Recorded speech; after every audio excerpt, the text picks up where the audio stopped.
Camera speed. Hey, what's good, guys? It's your boy G Marcus TV, back with a brand new video. Please like, comment, and subscribe. I have not done one of these in a long time, and I am very, very excited. I am doing a book review on Rick Ross's new book called Boss Up. If you haven't, definitely check out my previous book reviews. I have one on The Way of Superior Man. I have one on Rick Ross's first book, The Hurricanes, and I have one on Nipsey Hussle's book. I'm trying to read at least 2 books a month. It was definitely a good book. I read it on my way to Puerto Rico, and I read it coming back from Puerto Rico on the plane. It took me like 2 or 3 more days to finish it. So in this video, I will be giving you guys my favorite chapters, what I learned from the book, like what really stood out to me. Even if I knew it already, it was still like, alright, I'm happy he put this inside the book. So the title of the intro was The Fungus Was Among Us. Rick Ross, he talks about how he had COVID before COVID was a thing. Before COVID-19, Rick Ross got it. Like, he got it, did not know he had it. Like, he talked about his struggles, like how he couldn't breathe, how his homie in the other room had it. But something I found interesting was his baby mama, Tia. Tia is the baby mom that exposed Rick Ross when he had the 50 Cent beef. Exposed him, stood by 50's side, interviews, all that. Just took him down. And the one that even wrote the book about Rick Ross, called Deep in the Rap, violated him. So I found it really cool, like, you know, that they basically squashed their beef or whatever. And when he was sick, she came with ginger, she came with the tea and all that stuff. She took care of him. I was like, wow. In the chapter, he talks about how he was just going through it, but he did not let it stop. He actually started making this book around that time. He did not make it stop his grind. Chapter 1 is determine your destination.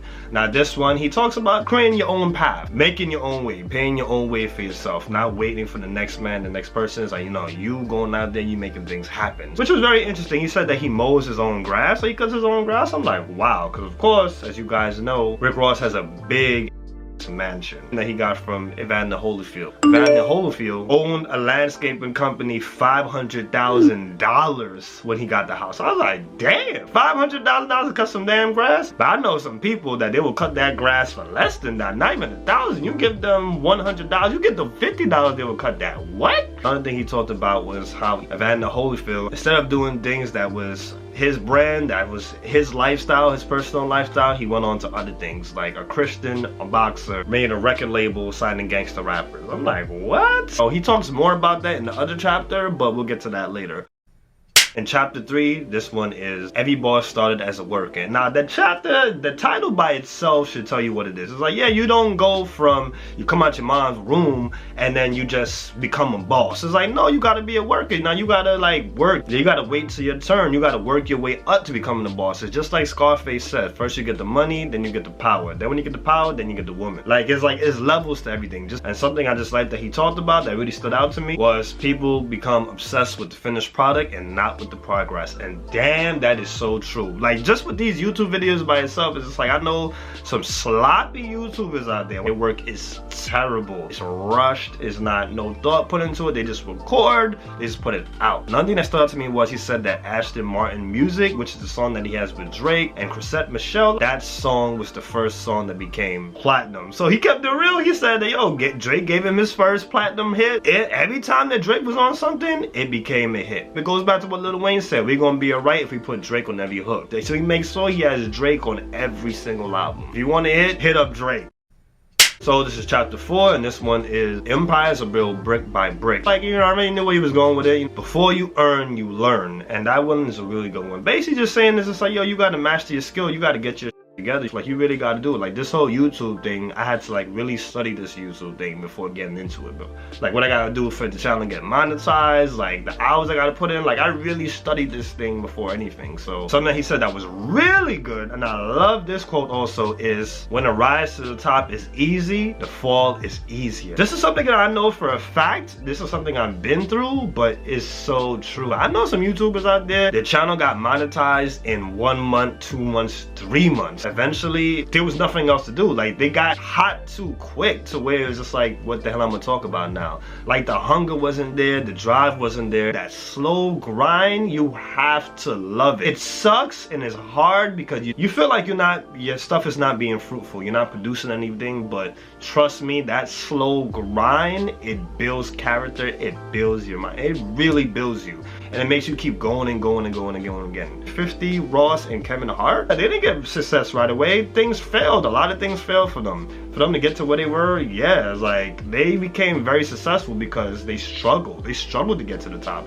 Once they got to the top, it was over. Like non-stop machines. He even mentioned that people who win the lottery, they win the lottery, like a lot of them, they go back to living regular in a couple of years. I was like, damn, can you imagine winning the lottery? I don't know, let's say you won $50 million. Can you imagine making that money and spending it, blowing it, and then you just back to the hood, back to where you came from, like you lost everything? Can you imagine that? Chapter 5, don't waste your time. So he said that he released 2 albums in 1 year, which was Mastermind and Hood Billionaire. He said that in the first book, like, Hood Billionaire was not his best album. It was a really rushed album, which is kind of crazy because I like a lot of the songs on there. Comment down below if you heard the album. Comment down below what your favorite songs are from that album. He said that it was not one of his best works because, you know, he was rushing it.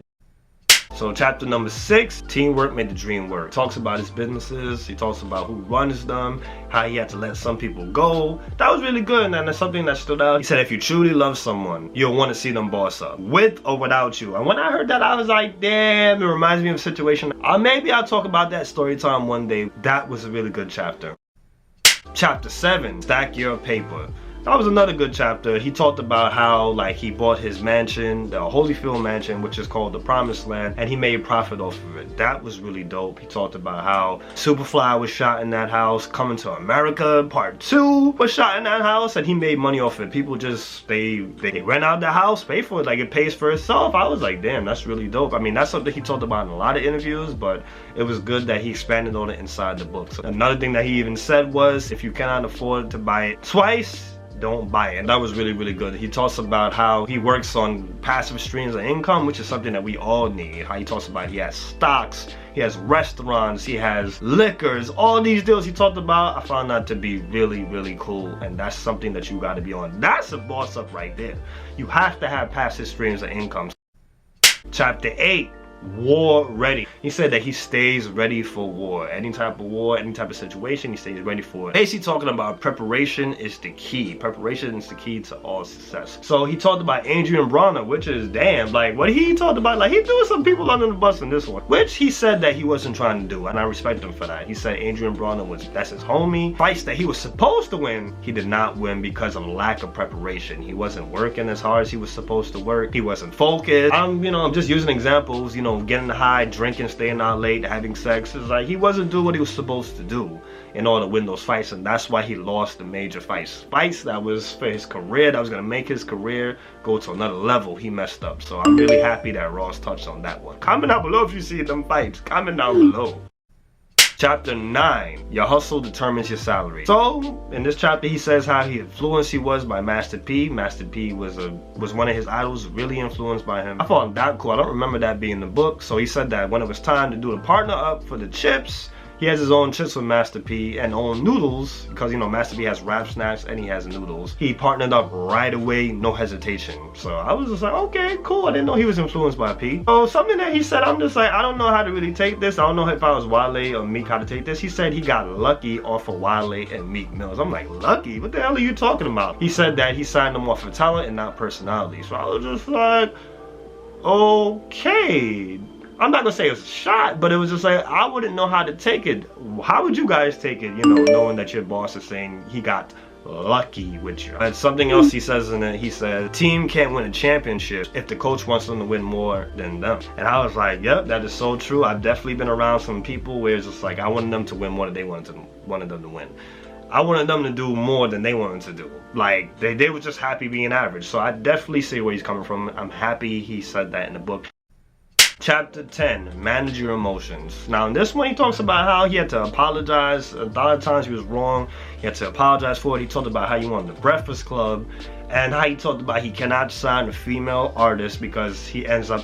So I'm just like, damn. So he kind of cleaned himself up a little bit. He was just like, oh well, the people that know me know that I'm just joking. The utmost respect for a female, and that's not how I get down. I'm like, You know you f these artists. Like, come on now. But it was cool. He said you cannot make your emotions control your actions. Which is the truth. It's just like a lot of us get emotional and we do things that, you know, we shouldn't be doing, that we wouldn't even do in our right mind. Happy he touched on that in the chapter. Especially when it comes to business. When it comes to business, you gotta bite your tongue. I'm going through stuff in my job right now where, man, so that chapter definitely hit me. He said how he got dropped from his Reebok deal because he did the line about when the song, he didn't even know it.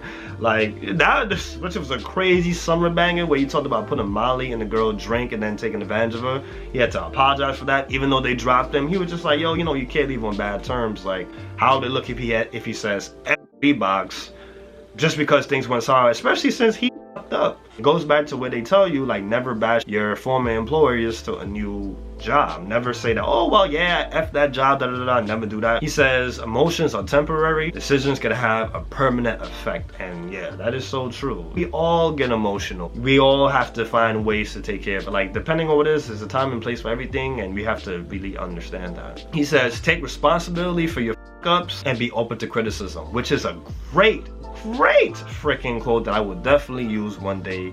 Instagram post or something. But if you're wrong, you're wrong. What's wrong is wrong, what's right is right.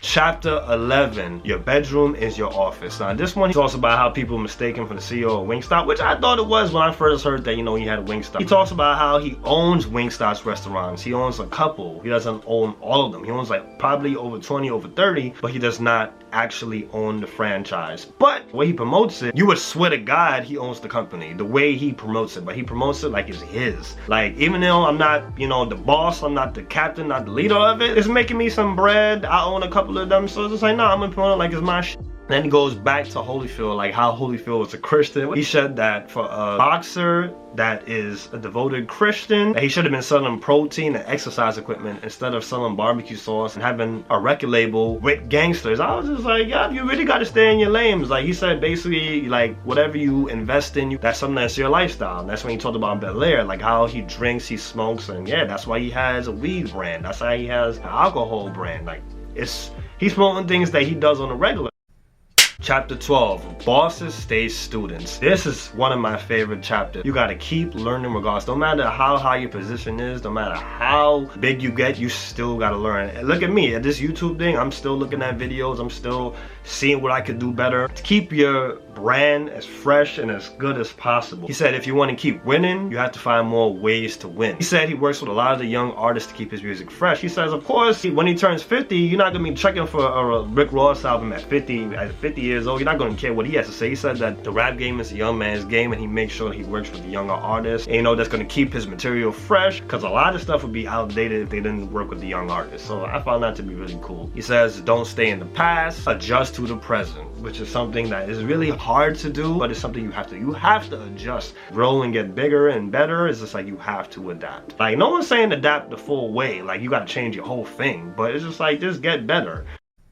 So chapter number 13, speaking into existence. This is another chapter talking about manifestation. Like, so he talks about the brand Duke Bel-Air. This was something that he was promoting before he even got a check. He partnered up with the same guy that did the Ace of Spades deal with Jay-Z. Didn't know that either. That was very interesting. Comment down below if you knew this. But he was repping Bel-Air before he got paid for Bel-Air. And then eventually he got the deal. He was taking pictures with it. He was doing his thing before he got the deal with Bel-Air.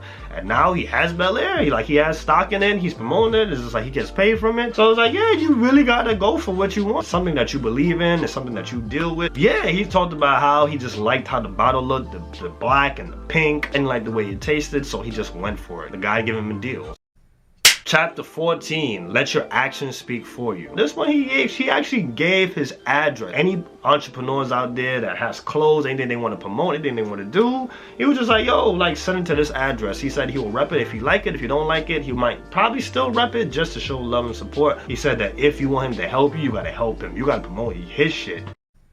So, chapter number 15, hustle your own way. So, in this one, he talks a lot about Kanye West in this one. How when Kanye was going crazy and out of nowhere, he wanted to talk to him. Like, yeah, he wanted to talk to Ross. He was going to be there for his brother, even though he was doing some stupid shit, wearing the red mega hat, supporting Trump, doing all these crazy things, having his mental breakdowns and all that. He realized while being with Kanye, it's just like, yo, he loves this shit. He said no matter what Kanye does, it makes sense. It grows his brand. It makes perfect sense. Kardashians grow his brand. The rants grows his brand. The ugly sneakers. Well, I'm just like, damn, you came in the man clothes. He said the ugly slides, the ugly clothes, all that brings attention to Kanye's brand and makes him go get bigger and bigger and bigger. The clothes being the way it is, overpriced and looking the way it's looking, because I don't think they're ugly. I just feel like it's just like, okay, this is basically cheap shit. But that's a different story. He said you have to study strategies from others and borrow when it suits you. Chapter number 16, never let your Jesus peace face down. So in this one, he basically just talks about how he really put on for his people. Like, he talked about the Birdman situation, but he came at Birdman for doing Wayne dirty and doing DJ Khaled dirty. He was just like, yo, he can never do it to his team. He said, never sacrifice your morals. He paid artists more than they deserve to get paid. He said that he flew them out. He plugged them with artists that he was working with, paid for their studio time, helped them with their raps. I was just like, wow, he just seemed very supportive. Like, he talked about really being there and supporting his artists. Basically, never losing your morals, being there for your people. Chapter 17, master the art of the L. He talked about your boy Trump, how Trump like did not take his L that well, like how he went on Twitter and was just going crazy, instead of just taking his L and just be like, you know what, I lost, let me move forward. And I was just like, yes, we gotta take our L's. We really gotta master our L's in life. Like, we're gonna get more L's than we get wins. Like, that's how life is. Sadly, that's life. He said he learned from his L and he just kept it pushing. He said going crazy after taking the L is sometimes more embarrassing than taking the L itself. You get your ass kicked or whatever. It's just like, hey, you know, you can't be just throwing things at people like, oh, you're not doing the most. It's like, no, you got your ass kicked. You got to fight again. You live to fight another day. It is what it is.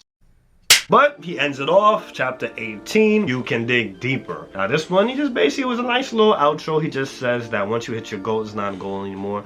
Nothing too much that was really stood out in that chapter.